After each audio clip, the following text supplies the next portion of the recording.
Guys, welcome back. We're going over tomorrow's workout for Tuesday the 14th. The workout itself is going to start off with a 16-minute EMOM. That's going to be the strength. Now, the EMOM has 4 different exercises, and we're going to go through those for a total of 4 rounds. Now, regarding the exercises, we're going to be working for time, not necessarily for reps. So, exercise number 1, or minute 1, we're going to spend 50 seconds just doing up-downs. It's going to give you 10 seconds of rest. Now, the up-down is essentially the plank without the push-up. So you're going to drop down, your arms should stay long. Key thing here is not letting the hips sag. That's the reason why we're staying tall. And then you're quickly going to pop up. I would recommend when you pop up to keep your feet about shoulder width apart, if not even slightly wider. That's going to keep the hips higher and then hopefully keep the back in a better position rather than having your feet so narrow landing on the toes. So as you're doing the up downs, quickly pop down or all the way till you're at the top of the plank, and then from there, when you pop up, try to land with your feet wide enough so that you can go straight on the heel. That'll make the standing part a lot easier, all right? Now, when you're done with your 50 seconds of up downs, minute 2, we're gonna do 40 seconds of a glute bridge. So hands off to the side. I like to tell people to get their palms up, and we're just essentially bringing the heels by the hip, and we're just raising the glutes, trying to squeeze your glutes, hold it for a second, then come back down, and then repeating that for 40 seconds. This one will give you 20 seconds of rest. Minute 3, we're gonna do 30 seconds of flutter kicks. So that'll be done with on your back with your hands directly underneath the hip, and then we're just keeping our legs straight, and we're just kicking our feet back and forth. We'll do that for 30 seconds, so that'll give you 30 seconds of rest. Minute 4, it's gonna be the one that's gonna be the most demanding. Essentially, you're doing it for the least amount of time. 20 seconds of either squat jumps or air squats.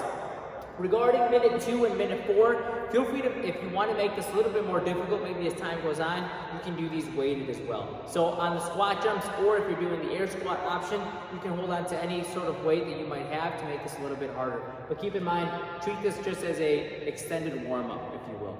Once you are done with the strength, the conditioning, it's going to be 4 times, 10 rounds, descending in reps, starting off with 10, working all the way down to 1.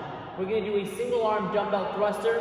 So single arm dumbbell thruster, you'll have 1 dumbbell or a kettlebell. Make sure your feet are shoulder width apart. Keep your chest nice and tall. As you're squatting back, as you're squatting down, the hips come back and our knees are traveling right over our toes. And again, keep the abs engaged, especially as you're going overhead. Try to finish with the arm in line with the ear and driving directly over the shoulder, not necessarily off to the side. Once you are done with your single arm thruster, then the next exercise will be either burpee or, again, up downs. This could be a lot of volume, so if you're not super comfortable doing a ton of burpees, especially in a high intensity exercise just like this, then I would recommend doing the up downs.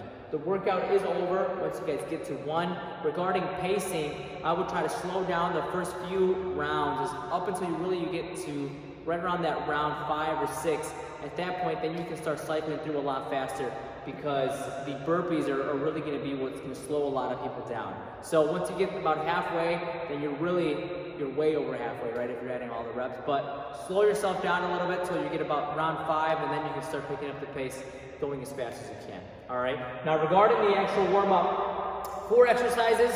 Go through that 3 times. Leg swings, 10 on the right, 10 on the left. That'll be done on your back. After that, 10 good mornings. So hands across our chest, feet shoulder width apart, neutral spine. We're just getting a hinge at the hip and coming back up. After that, 10 tempo air squats. So that'll be a slow descent going down, about 3 to 5 seconds. Hold for a second or 2 at the bottom, and then stand up. Repeat that for 10 reps. And then lastly, the last thing is we're going to do 1 minute of just regular singles. So with your jump rope, just drawing into place with regular singles, get the heart rate going a little bit. Go through that thing 3 times, and then you are done, ready to start off the EMOM, and then finishing up with the strength. Guys, this is a fun workout. Hope you guys enjoy it. And then again, be safe. See you soon.